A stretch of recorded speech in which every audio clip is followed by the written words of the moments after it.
For example చిన్నప్పటి నుంచి నువ్వు పెళ్ళాం కొంగు పట్టుకొని తిరుగుతావా వాడు అట్లా తిరుగుతున్నాడు ఇట్లా తిరుగుతున్నాడు పెళ్ళాం చెప్పినట్టు వింటున్నాడు అనే సబ్ కాన్షియస్ లెవెల్లో ఒక అబ్బాయికి కొడుకుకు పెట్టారనుకోండి, అతను పెళ్లి చేసుకున్నాక ఏది కూడా వినే యాక్సెప్టెన్స్ లో ఉండడు. ఎందుకంటే అతనికి చిన్నప్పటి నుంచి తెలియకుండానే ఆ తల్లి అది కరెక్ట్ కాదు అని పెట్టింది.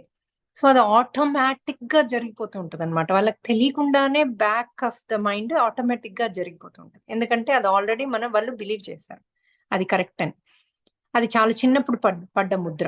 ఎప్పుడైనా చిన్నప్పుడు పడ్డ ముద్రలు అవి లైఫ్ అంతా ఉంటాయి most of the times, unless వాళ్ళు మళ్ళీ మెడిటేషన్ లోకి వెళ్ళి ఒక యజ్ఞం లాగా చేస్తే తప్ప, అది మళ్ళీ రీరైట్ చేస్తే తప్ప పో.